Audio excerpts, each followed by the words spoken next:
Selamat datang di Pojok Santai. Sebelum Anda mendengarkan audiobook ini, kami menginformasikan bahwa channel ini adalah review audio dari buku yang ada di Indonesia. Untuk membaca keseluruhan buku ini, kami menyarankan membeli buku aslinya di toko buku kesayangan Anda, baik offline maupun online. Keberadaan channel ini dimaksudkan untuk membantu Anda mendapatkan pengetahuan dari buku-buku kesayangan Anda. Jangan lupa untuk subscribe, like, dan komen. Selamat datang di Pojok Santai, channel khusus yang membahas komik dan novel dengan cara asyik. Pasca menyelamatkan Laksmi dan memulangkannya, tiba saja Andika dihadang oleh prajurit-prajurit kerajaan. Hendak ditangkap. Gerangan, apa kesalahan yang telah diperbuat Andika atau si pendekar selebor ini? Yuk langsung saja disimak video kali ini. Pati itu berusia sekitar 48 tahun. Badannya kekar berotot.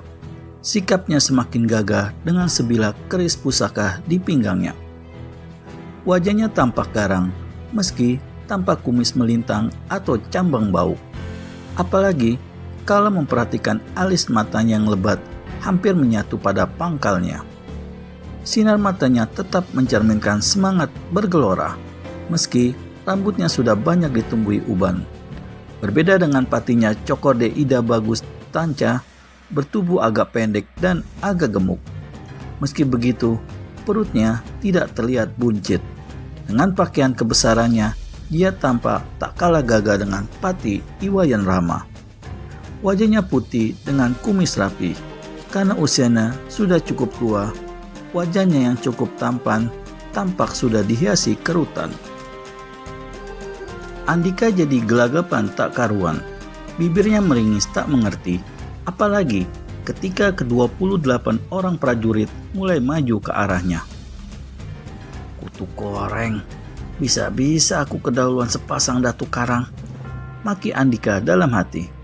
Sementara seluruh prajurit sudah mengurung pendekar selebor dari setiap penjuru. Tunggu dulu, teriak Andika kembali agak sedikit mangkal. Ini pasti salah paham. Tidak ada yang salah paham. Seorang keluarga kerajaan telah melaporkan kalau kau telah membunuh 3 sesepuh Buleleng. Tandas Pati Iwayan Rama dengan lantang. Siapa yang telah melaporkan kebohongan itu? Sangkal Andika. Selama ini, pendekar selebor hanya tahu ada sepasang suami istri tua yang dihabisi sepasang datu karang.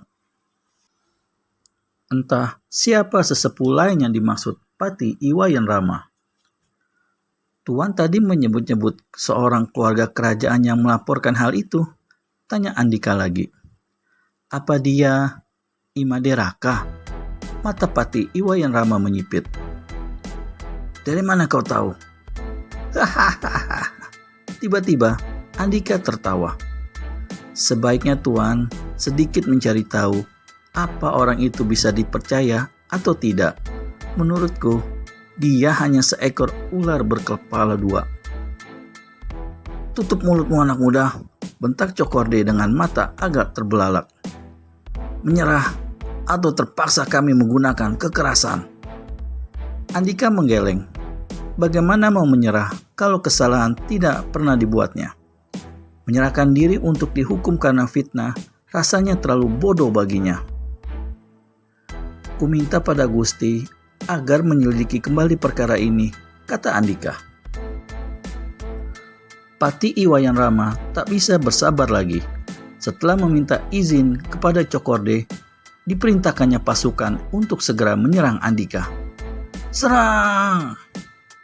Seketika, kepungan berbentuk lingkaran besar yang dibentuk para prajurit bergerak mengecil ke satu titik, yakni ke tubuh Andika.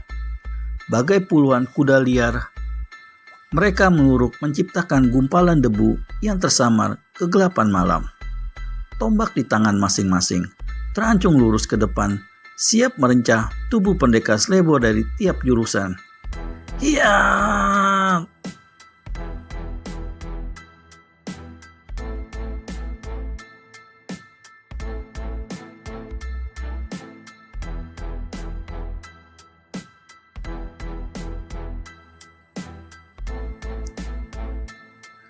Hiat! Dengan mulut mengumpat panjang pendek, pendekar Slebor menghindari tusukan demi tusukan tombak. Seiring serbuan tiap senjata lawan, tubuh pendekar urakan itu melengos kian kemari. Sejengkal ruang pun saat itu amat berarti baginya agar mata tombak tidak sempat menembus atau menyodok kulitnya. Sebenarnya, bisa saja pendekar Slebor melompat tinggi-tinggi ke atas lalu hinggap dimanapun dia suka. Setelah itu, tubuhnya bisa digenjot secepat mungkin pergi dari tempat tersebut. Hal itu tidak dilakukannya karena Andika tidak mau menjadi buronan pihak kerajaan untuk sesuatu yang tak pernah dibuatnya. Hei, trak, trak. Dua batang tombak yang menutup ruang gerak pendekar Slebor bagian tulang rusuk patah berkeping oleh tamparan tangannya. Zlep, zlep, zlep. Beberapa batang lain kontan kandas dihempit ke tiak Andika. Saat berikutnya, semua terbelah berantakan dicongkel sepasang pegelangan tangan pendekar Slebor. Prak! Bisa saja untuk selanjutnya pendekar Slebor mengirim pukulan beruntun pada para prajurit yang telah kehilangan tombaknya. Namun, Andika tahu kalau lawannya hanya korban kesalahpahaman akibat termakan fitnah manusia licik Imade Raka. Satu-satunya cara yang bisa diperbuat pendekar Slebor agar terhindar dari hujaman senjata lawan sekaligus tidak membuat para prajurit terluka adalah menotok jalan darah masing-masing. Namun niat tersebut tak terlaksana. Manakala prajurit yang masih memiliki senjata cepat menerobos masuk di antara prajurit lain seraya menusukkan ujung tombak. Serangan susulan mendadak itu menerabas dari depan, sehingga memaksa pendekar Slebor melemparkan tubuh ke belakang melewati kepala beberapa prajurit di belakangnya. Setelah memutar tubuh di udara sekali, kakinya menjejak kembali di tanah. Belum lagi pendekar Slebor bisa menarik napas lega. 5 prajurit di belakang lapisan pertama membokongnya berbarengan. Hiat! Zep! Zep! Zep! Telinga pendekar tanah Jawa Dwipa yang terlatih ini segera dapat menangkap ancaman bahaya di belakang. Dengan tangkas dirinya dijatuhkan ke tanah dan seketika kaki kelima prajurit tadi langsung tersapu keras manakala tubuh pendekar Slebor bergulir cepat ke arah mereka. Akibatnya mereka pun jatuh berdendam nyusul-menyusul. Bruk! Bruk! Kini Andika sudah berdiri kembali sekitar 3 depa di tempat yang agak aman dari kepungan. Mereka tampaknya begitu terlatih untuk kulumpuhkan dengan mudah, desis pendekar Slebor. Kodok bengkak, aku makin sulit saja untuk segera tiba di pantai barat Buleleng. Serang lagi! Seru seorang prajurit penuh gelora. Para prajurit, baik yang masih bersenjata maupun yang tidak, dengan berapi-api menerjang untuk yang kesekian kalinya. Selaku prajurit sejati, mereka memang digembleng untuk tidak mudah menyerah. Sikap mereka bagai sudah tidak lagi memiliki rasa takut mati. Mereka percaya mati dalam mengemban tugas negara adalah terhormat. Hal itu semua terangkum dalam dasar hukum adat dalam Tri Pepali atau 3 dasar hukum bagi kehidupan manusia sebagai keyakinan mereka. Sepi ing pamri, reme ing gawe. Kali ini serangan para prajurit demikian kompak menggebu. Keadaannya makin menempatkan Andika pada keadaan yang sulit di mana harus menyelamatkan dirinya tanpa melukai seorang lawan pun. Maka saat itulah pendekar Slebor harus menentukan pilihan, membiarkan dirinya direncah lawan atau menghantam balik dengan akibat kematian. Dan mendadak, berhenti! Pada saat yang rawan itulah tiba-tiba teriakan mengguntur menyelamatkan Andika dari tindakan yang tak diharapkan.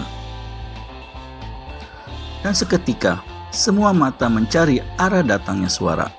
Entah dari mana datangnya, tahu-tahu muncul seorang laki-laki tua berpakaian hitam-hitam di belakang Cokorde Ida Bagus Tanca.